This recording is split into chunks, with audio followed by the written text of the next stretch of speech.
আপনিও অবশেষে ফিরে এলেন। মনে হচ্ছে আপনাদের সকলের দেবলোকের সুখ আর বৈভবের অভ্যাস হয়ে গেছে।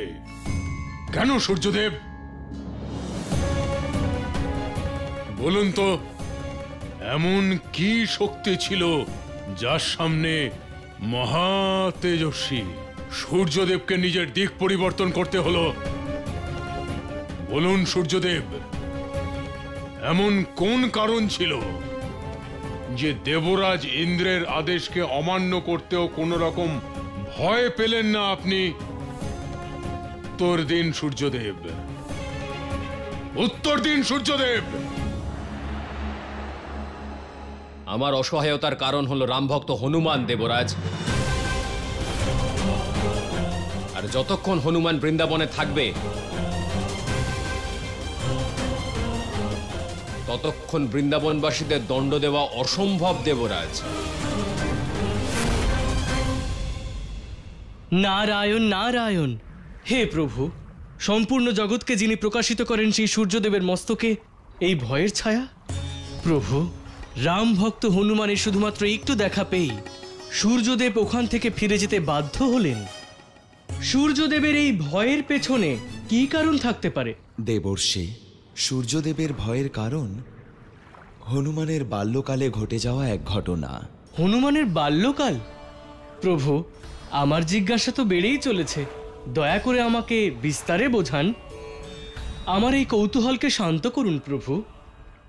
ত্রেতা যুগে দেবী অঞ্জনার কেশরীর ঘরে হনুমানের জন্ম হয়েছিল। হনুমান একদিন গভীর নিদ্রায় মগ্ন ছিল, আর দেবী অঞ্জনাও তার নিকটে ছিলেন না।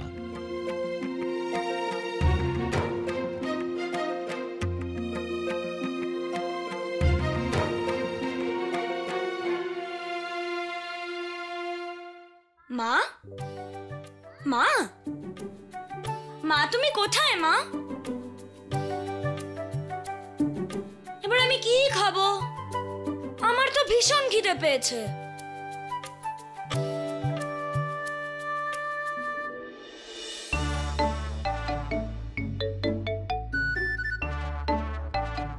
এটা আবার কোন ফল? দেখতে তো খুব সুন্দর লাগছে। এটা খেলে অবশ্যই আমার পেট ভালোই ভরবে।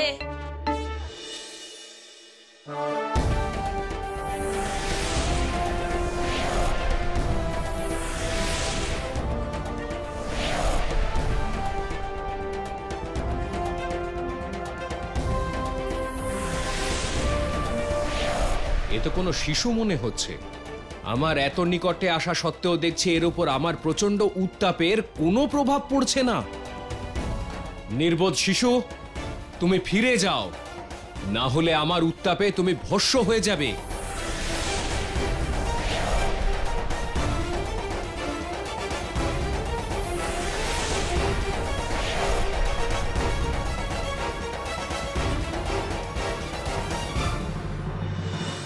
দেবতাদের রাজা ইন্দ্রদেব বিস্মিত হওয়ার সাথে সাথে ক্রুদ্ধ হয়েছিলেন যখন উনি জানতে পারলেন যে একটি ছোট্ট বালক সূর্যকে গিলে ফেলেছে।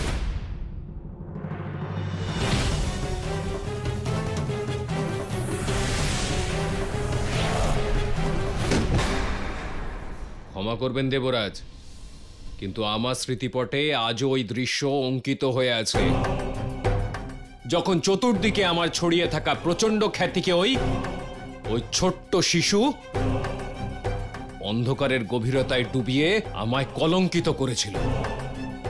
আমি পুনরায় ওর সম্মুখে গিয়ে নিজের অস্তিত্বকে সংকটে ফেলতে পারি না দেবরাজ। হনুমান এখন আর সে শিশু নেই যে তাকে আমি আমার শক্তি দিয়ে রোধ করব। ওর শক্তি এখন বিকশিত হয়েছে।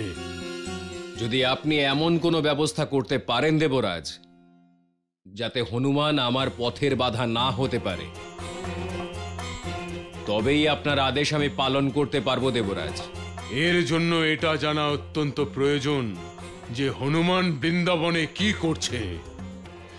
ইন্দ্রদেবের বজ্রের প্রহারে হনুমানের মুখের আকৃতি বদলে গিয়েছিল, যার কারণে ও এক সুপ্রসিদ্ধ নাম পেল, হনুমান। আমি বুঝতে পেরেছি, সূর্যদেব অথবা ইন্দ্রদেবের এই ভয়ের কারণ বুঝতে পেরেছি। আর আমি এটাও বুঝতে পেরেছি প্রভু, যে রাম ভক্ত হনুমান দেবরাজ ইন্দ্রের ঔদ্ধত্যকে শান্ত করার জন্যই আমাদের কানাইয়ের কাছে বৃন্দাবনে এসেছেন। আমি ঠিক বলেছি তো প্রভু? দেখলে দাদা, বজরঙ্গীকে গ্রামে নিয়ে এসে আমি কোনো ভুল করিনি। ও তৃণাবর্তন মতন নয়, ও তো আমাদের সাহায্য করছে দাদা। আমার ভুলের জন্য আমি ক্ষমা চাইছি। আর বজরঙ্গী, তুমিও আমায় ক্ষমা করে দিও। তোমাকে সন্দেহ করা আমার উচিত হয়নি।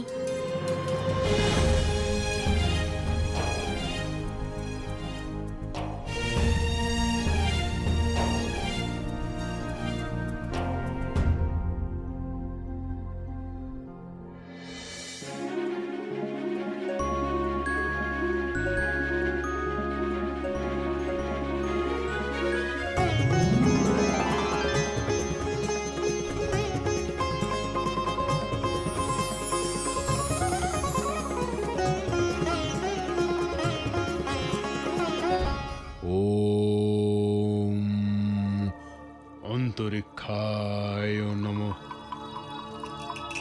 অন্তরিক্ষ নমঃ।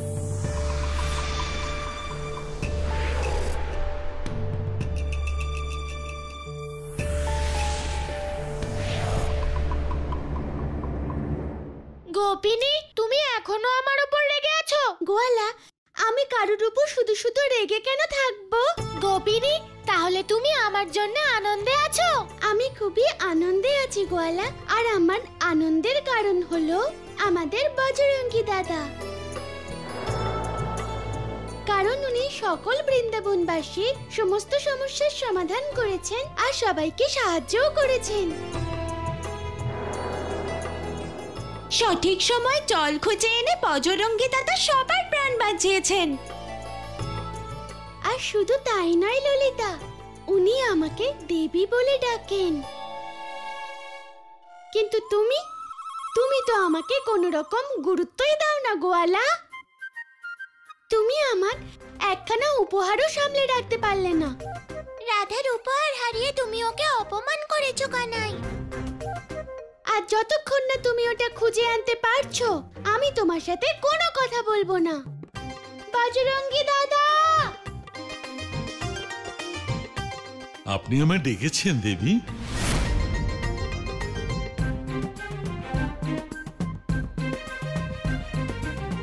দেখলে, এটাকে বলে সম্মান করা। চলো।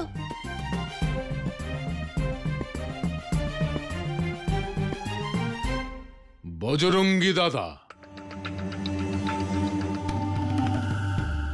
এমন কি আছে বৃন্দাবনে যে হনুমান এখানে রয়ে গেছে? আর এই কন্যাটিকে যে হনুমানকে আদেশ দিচ্ছে, রাধা, হয়তো হনুমানকে বাধা দিতে এই কন্যাটি আমাকে অবশ্যই সাহায্য করবে। মনে হচ্ছে ইন্দ্রদেবকে সঠিক পথ দেখানোর জন্য আমাকে হনুমানের সাহায্য নিতেই হবে।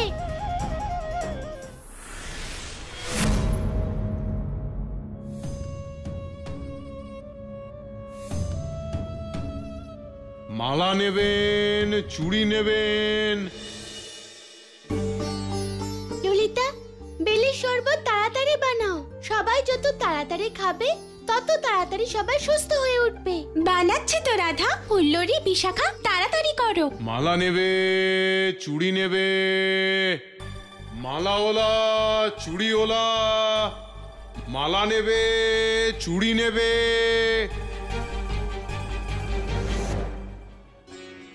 আমাকে ক্ষমা করবেন প্রভু, রাধারানী জেদের সামনে আমি হেরে গেছি, আর আপনি নিষেধ করা সত্ত্বেও আমাকে আসতেই হলো। হনুমান, আমি তোমার অবস্থা বুঝতে পারছি।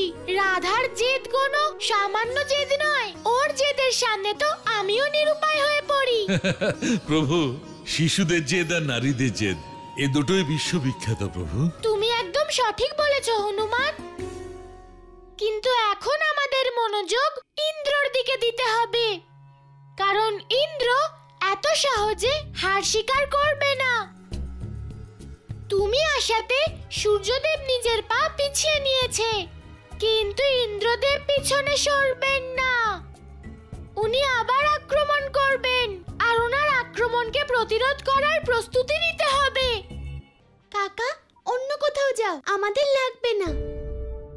আমরা এখন শৃঙ্গার উপকরণ দেখার থেকেও বেশি গুরুত্বপূর্ণ কাজ করছি। শোনো, এটাও গুরুত্বপূর্ণ। আমার কাছে একটা সুন্দর মুক্তোর মালা আছে, এমন মালা তুমি কখনো আগে দেখোনি। আচ্ছা, তাই বুঝি।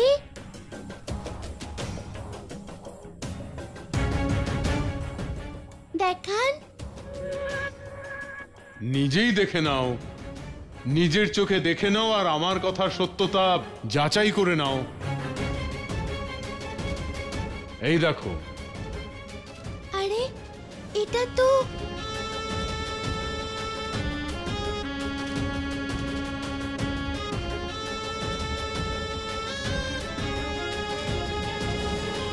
প্রভু, আপনি যদি আদেশ দেন আমি যাই ইন্দ্রের কাছে আপনার দূত হই আর গিয়ে বোঝাই। হনুমান, আমার উদ্দেশ্য ইন্দ্রকে বোঝানো নয়, বরং ওনার অহংকারকে বিনাশ করে সংসারকে বোঝাতে হবে যে আমরা সবাই ঈশ্বরের সন্তান, আর পিতা তার সন্তানের ওপর কখনো রাগ করেন না। তাই সব মানুষের ভগবানকে ভয় নয়, বরং ওনাকে এবং ওনার রচনাকে ভালোবাসতে হয়। কিন্তু এসব ওনাকে বোঝাবেন কি করে প্রভু? কি করে মানে? ক্রয় এবং বিক্রয়। মানে? মানে কানাই আমার কাছে বিক্রয় করলো আর আমি নিয়ে নিলাম। না, এটা হতে পারে না। আমার গোয়ালা কখনো এটা করতে পারেন না, কখনোই না। আমি এখনই গিয়ে ওকে জিজ্ঞেস করছি। না না মা, এমন অনর্থ করো না। কেন? কানাই আমাকে এই মালা দেওয়ার সময় বলেছিল এই কথা আমি যেন কাউকে না বলি। যদি তুমি ওকে জিজ্ঞাসা করো তাহলে আমার এই ব্যবসা বন্ধ হয়ে যাবে। লোকেরা ভাববে আমি কারোর কোনো কথা গোপন রাখতে পারি না। তার ফলে কেউ কারোর কোনো ব্যক্তিগত জিনিস আমায় বিক্রয় করবে না। এতে আমার ব্যবসার কত ক্ষতি হবে বলো তো। আর যদি তোমার মনে হয় যে কানাই তোমার সাথে ছলনা করেছে, তাহলে ওকে ছেড়ো না, দণ্ড দাও ওকে, কঠিন দণ্ড দাও ওকে। ভবিষ্যতে ওকে নিজের কোনো প্রিয় বস্তু কখনো দিও না। এটাই তোমার কাছে আমার অনুরোধ মা, আমার ব্যবসার কোনো ক্ষতি না হয়।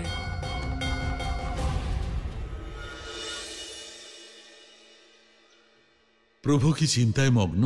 হ্যাঁ হনুমান, আমি এটাই ভাবছি যে এই পরিস্থিতি থেকে বেরোনোর জন্য আমি সাম, দাম, দণ্ড, ভেদ কোন বিধানের প্রয়োগ করব। বন্ধ করো তোমার এই জ্ঞান। অনেক নাটক করেছো নিজের মিথ্যেকে সরলতা দিয়ে ঢেকে। কি হয়েছে গো? আমার নাম মুখেও আনবে না। তোমার মিথ্যে সহানুভূতি দেখানোর এখন আর কোনো দরকার নেই। তোমার আসল চেহারা এবার আমি দেখে নিয়েছি। কিন্তু আমি এমন কি করলাম সেটা তো বলো। তুমি আমাকে মিথ্যে বলেছো, কিন্তু আমি তোমাকে বিশ্বাস করতাম। আসলে আমিই মূর্খ যে তোমার সব অপরাধ ভুলে যাই। কিন্তু আর না, আজ থেকে তোমার আমার সম্পর্ক শেষ।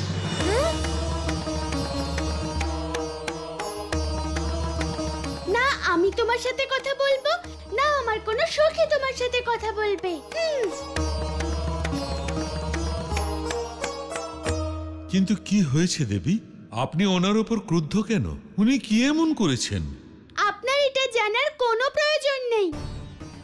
আপনার হৃদয়ে আমার স্থান কতটা এটা জানাটাই এই মুহূর্তে বেশি প্রয়োজন।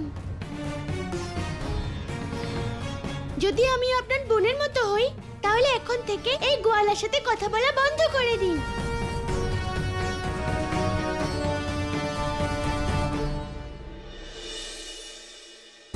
আগুন জ্বালানোর কাজ তো সম্পূর্ণ হয়ে গেছে,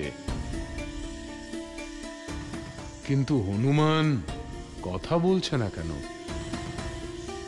রাধার কথার কোনো উত্তর দিচ্ছে না কেন?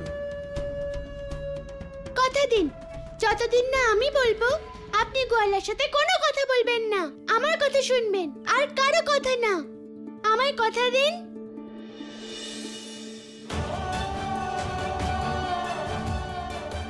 কি হলো, কথা দিন।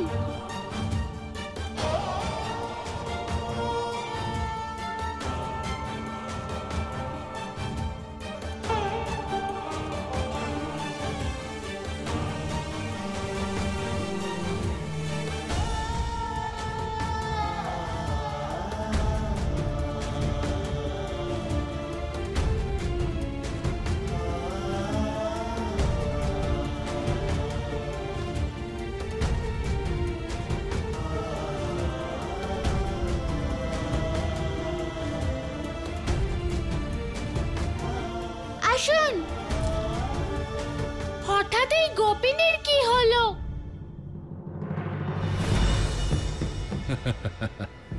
এবার সবাই বুঝতে পারবে ওই গোবর্ধন পর্বতের পুজো করার পরিণাম।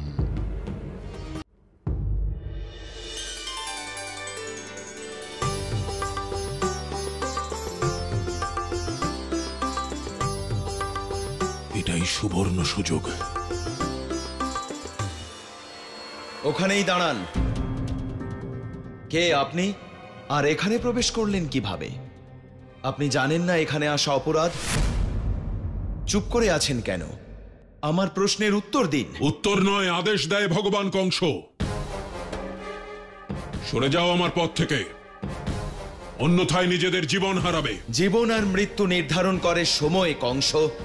এই নিন, স্বয়ং অনুভব করুন এই মুহূর্তকে।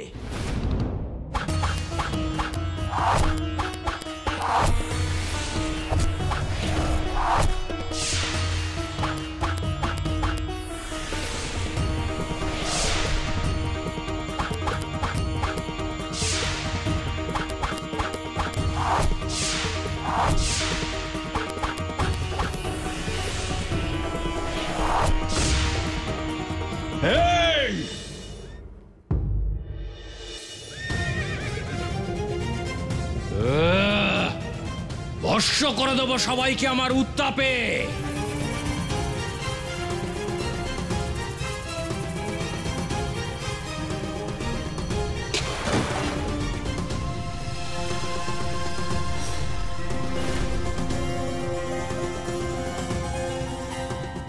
কাকা চোখ খোলো, ওঠো কাকা। কাকা চোখ খোলো কাকা।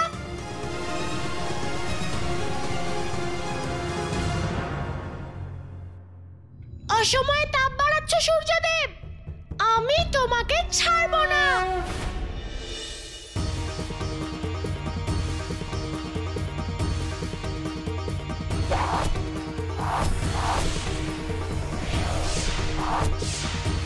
এই যুদ্ধে আহ্বান জানিও না ভগবান কংসকে।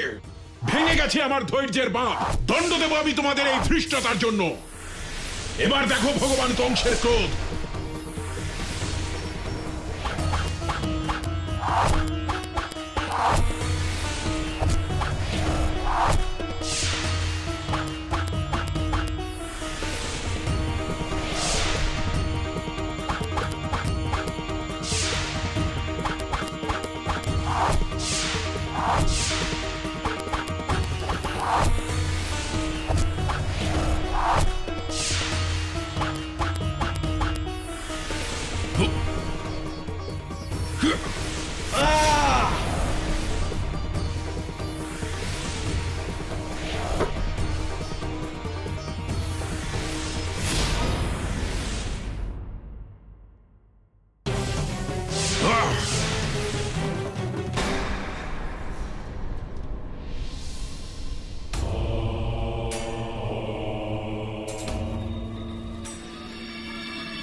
এখানে তো দেখছি পুস্তকের বিশাল ভান্ডার। বিষ্ণুর ভাগ্যফল লেখা পুস্তক আমি কি করে খুঁজে পাবো? সময়ও তো সীমিত। কিন্তু আমি ভগবান, আমার উদ্দেশ্য পূরণের পথে সময় বাধা হতে পারে না।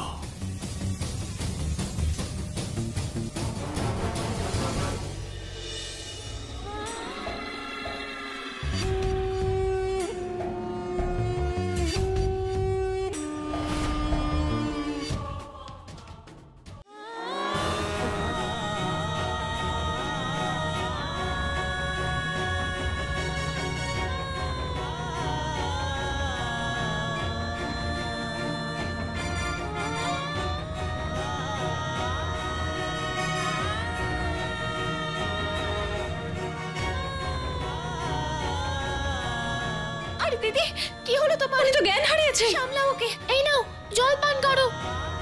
আরে সামলাও নিজেকে, সাবধানে। কি হয়েছে? কি হলো? নন্দরাজ, নন্দরাজ ওর নাক থেকে রক্ত বেরোচ্ছে। মনে হচ্ছে তাপের প্রভাবে হয়েছে। ওনাকে এক্ষুনি কোনো শীতল স্থানে নিয়ে যাওয়া উচিত। গরমে পা পুড়ে যাচ্ছে মা। চলো সখা, আমি তোমায় ছায়ায় নিয়ে যাচ্ছি।